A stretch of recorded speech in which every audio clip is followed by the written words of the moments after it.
लेकिन अगर इक्विटी में डाल रहे हो तो 8 से 10 साल का होराइजन लेके जाइए, अपना पैसा म्यूचुअल फंड को दीजिए, let them manage your money, decent returns you can expect after 8 to 10 years। बिल्कुल सही है। लेकिन अगर डिस्पोजेबल इनकम आप 10 साल के लिए ब्लॉक नहीं कर सकते और आपको मान लीजिए आप बोलो कि बच्चे का एजुकेशन है, अभी बेटा मेरा 8th में है, 12th के बाद ग्रेजुएशन के लिए जाएगा, उससे मुझे पैसा चाहिए, तो ये म्यूचुअल फंड में डाल देता हूँ, तो मेरी सलाह होगी नहीं, 3 साल 4 साल 5 साल के बाद पैसा चाहिए तो म्यूचुअल फंड में या इक्विटी में मत डालिए, क्योंकि मार्केट कब खराब होगा कब अच्छा होगा नहीं पता। हाँ, लेकिन आपको जिस समय जरूरत है पैसे की उस समय मार्केट गिरा हुआ है। हाँ, म्यूचुअल फंड्स में, लेकिन उन्होंने स्पेसिफिक फंड्स बना रखे हैं, कैपिटल प्रिवेंशन के फंड्स हैं, कोई भी फंड्स बनाइए। देखिए फिर म्यूचुअल फंड के अंदर भी बहुत सारी चीजें हैं, मैं खाली इक्विटी की बात कर रहा हूँ। जो आप बात कर रहे हैं वो फिर आप डेट फंड की तरफ चलेंगे। तो डेट फंड, मैं इक्विटी की बात कर रहा हूँ, लॉन्ग टर्म इक्विटी। हाँ, अब शॉर्ट टर्म में जाना है तो फिर ठीक है, फिर डेट फंड्स हैं, कैपिटल प्रोटेक्शन फंड्स हैं, फिर आपकी नीड्स के हिसाब से हैं।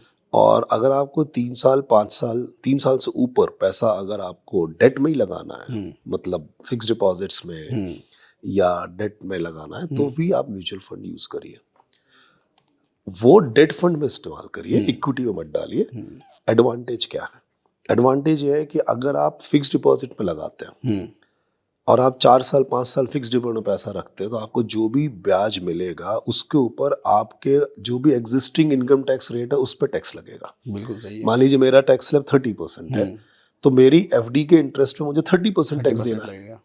अगर ये डेट म्यूचुअल फंड में डालते हैं और डेट म्यूचुअल फंड को हम 3 साल से ज्यादा होल्ड करते हैं, एलटीसीजी में चले जाएंगे, तो फिर वो लॉन्ग टर्म कैपिटल गेन में जाएगा, और लॉन्ग टर्म कैपिटल गेन में अभी बढ़ने के बाद भी 12.5% है, तो 30% है 12.5%। फाइनेंस में हम कहते हैं cost save is also profit, obviously, right. तो 30% की जगह 12.5 दिया तो उतना रिटर्न तो आपका ज्यादा आया ना। मान लीजिए बैंक का एफडी का इंटरेस्ट और म्यूचुअल फंड के डेट का इंटरेस्ट ऑलमोस्ट सिमिलर है, या डेट फंड का 0.5% कम भी है, तो भी नेट इनकम आपकी यहाँ ज्यादा आएगी, लेकिन 3 से 5 साल। हाँ, और 3 साल की डिपेंडिंग अपॉन कि आपकी सैलरी स्लैब भी बड़ी होनी चाहिए, 30% के ऊपर वाली होनी चाहिए। हाँ, देखिए टैक्स स्लैब में जाओगे तो 10%, तो अगर आप स्टार्टिंग में आ रहे हो तो कुछ इनकम छोड़ के बाकी तो फिर 10% पे आता ही है, तो बिल्कुल ठीक है आपका। अगर टैक्स स्लैब आपका, आप अगर टैक्स फ्री इनकम जोन में आते हो तो एक अलग बात है।